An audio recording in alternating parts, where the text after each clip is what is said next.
Hey lovely people, have a beautiful day. అందరికీ నమస్కారం. అందాల లోగిలికి స్వాగతం. ఇప్పుడు మనం పందిరి మంచం అనే కథను విందామా? రచించిన వారు బెండపూడి రమేష్ బాబు గారు. ఇక కథలోకి వెళ్తే, వెంకటేష్కి ఆ రోజు శోభనం.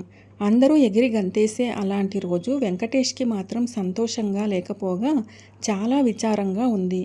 అలాగని వెంకటేష్ 420 రకం కాదు. కండ పుష్టి తిండి పుష్టి ఉన్నవాడు.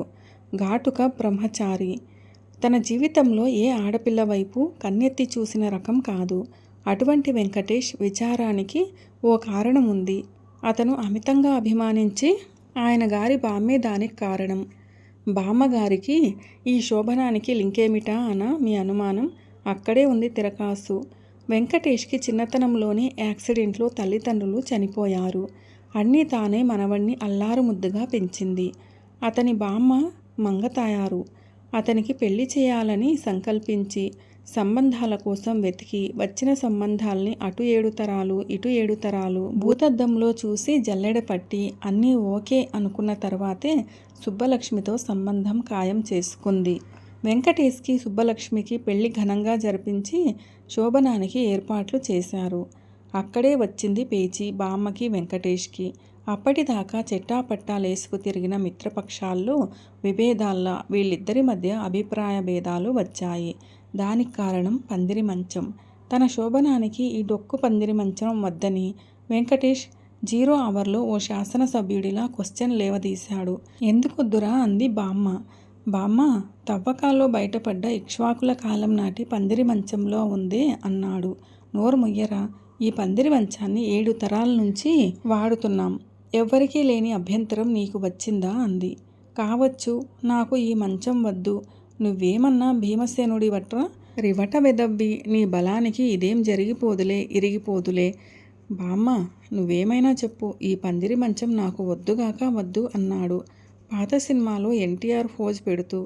ఒరేయ్ బడుద్దాయ్, ఇది శోభనాల పందిరి మంచం తెలుసా? దీనిపై శోభనం జరిగితే తొలికాన్పులోనే వంశోద్ధారకుడు పుడతాడు అంది బామ్మ మొండి పట్టుదలగా. వెంకటేష్కి తెలుసు. అందుకే మౌనంగా మిన్నుకుండిపోయాడు. వెంకటేష్ని శోభనం గదిలోకి పంపారు.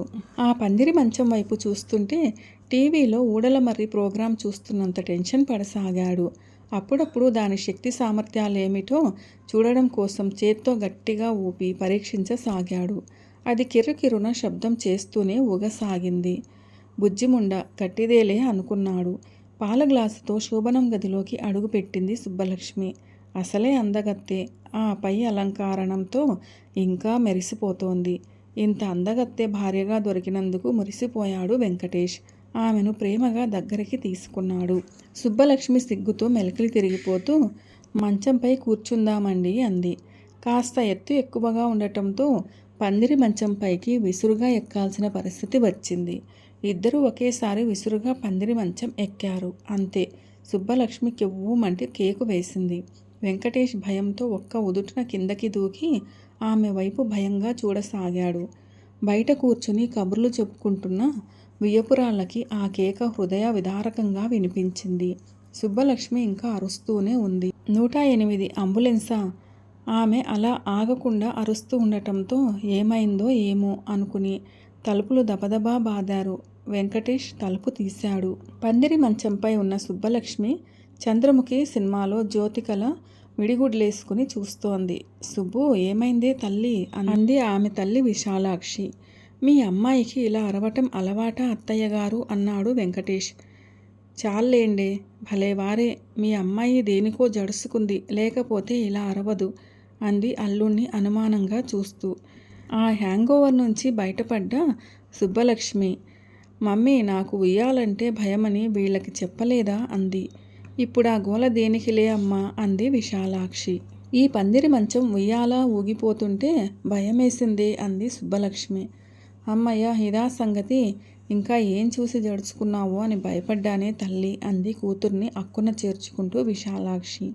ఈ డొక్కు పందిరి మంచం తప్ప శోభనానికి వేరే మంచమే లేదా అంది విశాలాక్షి. బామ్మ అందుకుని, ఇది మా ఇంట 7 తరాల నుంచి వాడుతున్న పందిరి మంచం. పైగా ఈ మంచం పైన శోభనం చెయ్యాలనేది నా సెంటిమెంటు అంది బామ్మ. అబ్బో, ఈ బోడి మంచానికో సెంటిమెంట్ కూడానా? ఇంకాస్త ఉంటే మా అమ్మాయికి ఫిట్స్ వచ్చేలా ఉన్నాయి తెలుసా అంది నిష్ఠూరంగా విశాలాక్షి. మీ అమ్మాయి ఇంత వీక్ అని ఇప్పుడేగా తెలిసింది అంది బామ్మ మూతి 30 వంకర్లు తిప్పుతూ. అసెంబ్లీలో అధికార ప్రతిపక్ష సభ్యుల్లో అరుచుకుని ఆపై అలసిపోయి ఈ సమస్య పరిష్కారానికి స్పీకరు ఛాంబర్లో సమావేశమైన అధికార ప్రతిపక్ష నాయకుల్లా ఓ గదిలో సమావేశమై సుదీర్ఘ చర్చల అనంతరం బామ్మగారు పడుకునే డబుల్ కాట్ బెడ్ నూతన దంపతులకు అలాట్ చేశారు. స్పీకర్ చర్చలతో చల్లబడ్డ అసెంబ్లీ వాతావరణంలో సమస్య పరిష్కారం కావడంతో వెంకటేష్, సుబ్బలక్ష్మిల ఆనందానికి అవధుల్లేవు. సుబ్బలక్ష్మి భుజంపై చెయ్యి వేసి అతని స్పర్శ ఆమెకెంతో ఆనందాన్నిస్తే ఆమె తల్లో మల్లెల వాసన అతనికి మత్తెక్కిస్తోంది. సుబ్బలక్ష్మిని తన కౌగిల్లో బంధించబోయాడు వెంకటేష్. అదే సమయంలో కెవ్వుమని ఒక కేక వినిపించింది. హారర్ సినిమాల్లో ఘోస్ట్ కేకల, శ్మశానంలో నక్క ఊళల వికృతంగా ఉందా కేక. ఆ కేకకి అందరూ ఉలిక్కిపడ్డారు. నిద్రపోతున్న పిల్ల లేచి తల్లుల్ని అతుక్కుపోయారు. బామ్మ గదిలో నుంచి కర్ణకఠోరంగా వినిపిస్తోందా కేక.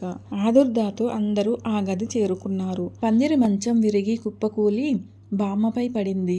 బామ్మ మంచం మధ్యలో ఇరుక్కుపోయింది.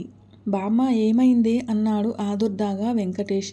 అంతా విని వెనకటికెవడో వైఎస్ జగన్ రాష్ట్రానికి ఏమవుతాడు అన్నాడట, ముందు లేపరా అంది బామ్మ. మా బామ్మకెన్ని జోకులొచ్చో అన్నాడు వెంకటేష్ కిలకిలా నవ్వుతూ. అందరూ కలిసి ఆమెను పైకి లేపబోయారు. అరుంధతి సినిమాల్లో మాంత్రికుడిలా ఇంకా గట్టిగా అరవసాగింది. ఆటోలో బామ్మని హాస్పిటల్ చేర్చారు. డాక్టర్ ఆమెను పరీక్షించి ఈమె తాలూకు ఎవరు అన్నాడు రేలంగిలా పోజు కొడుతూ. నేనండి, ఆమె మనవణ్ణి, పేరు వెంకటేష్ అన్నాడు. ఏంటోయ్ నీ పేరు వెంకటేష్? అహహా అని నవ్వుతూ.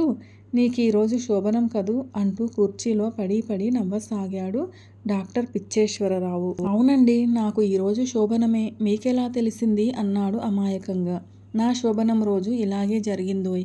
మా మామకి హార్ట్అటాక్ వస్తే నీలాగే శోభనం డ్రెస్సుతో హాస్పిటల్కి పరిగెత్తా అన్నాడు కిచకిచమని నవ్వుతూ. అప్పుడు గాని అర్థం కాలేదు తను శోభనం డ్రెస్తో వచ్చేశానని వెంకటేష్కి. మీ బామ్మ కాలు ఫ్రాక్చర్ అయ్యింది.